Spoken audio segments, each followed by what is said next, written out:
کاتێک جەستە دەبێتە کۆسپێک لە بەرامبەر خەونە سادەکانی ژیاندا بەڕێوەبردننی ژیانی ڕۆژانش دەبێتە خەباتێکی گەورە. لەم ماڵە کات ڕاوەستاوە و هیچ بەرەو پێشچوونێک نییە لەو ژیانەی کە مستەفا و هاوژینەکەی تێدان.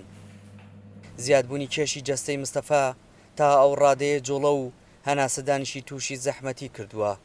ئەو لە نێوان حەپ و دەرمان و ڕاپۆرتی پزیشکەکانیدا بە دوای ئومێدێک دەگەڕێت، ئومێدێک بۆ ڕزگار بوون لەم بارە قورسەی کە جەستەی بەسەریدا سەپاندووە.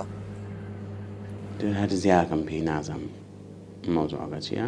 ئێتاقە دەبم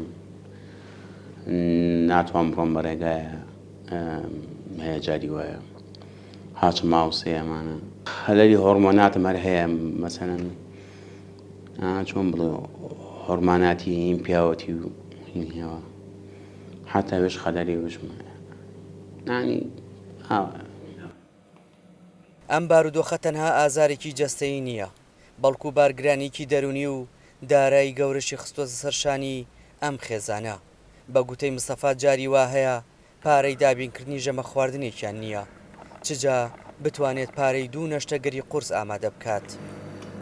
ئەم عەمەلیاتش هەر خارسی مایدەکەیە، هەر ڕێڕەوەی مایدەکە ئینەکەن دەستکاریەکەن هەڵبەتە باشە خۆ دۆکتۆر لە خۆیش نانووسی بۆ خەڵک.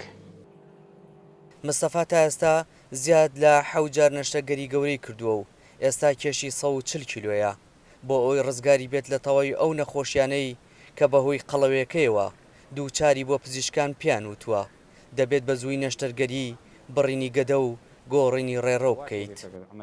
چارەسەرەکە بە پێی زانستی سەردەم بۆ زیابوونەوەی وەزن نابێت پەنا بدرێتەوە بەر نەشتەرگەرێکی تر، بێ هەوڵەکانی تی لەگەڵا بڵێن کە سەردەمیانە بەڕاستی خۆی لە ئەمریکا ئێستا بەکارهێنانی دەرزەکان زۆر باو لە باشترین سەنتەرەکانە. ئەگەر دەرزێکە سەرکەوتوو نەبوو پاش ئەوە پەنا ئەبێنە بەر ئەنجامدانی نەشتەرگەری سێم کەویش ڕێڕەوی خواردنەوە بەڵام بێماک نییە. تاکە ئومێدی ئەم هاوڵاتیەی سونری ناحەی عەربەت کە سەربە سلێمانیە ئەوەیە لایەنە پەیوەندیدارەکان و خێرخوازان بتوانن تێچووی چارەسەرەکەی بکردنە ئەستۆ تا بتوانێت وەکو هەر مرۆڤێکی ئاسایی لەگەڵ هاوژینەکەی لە ماڵە سادەکەیاندا ژیان بکەن. دیار جەمال دەنگی ئەمریکا، عەربەت.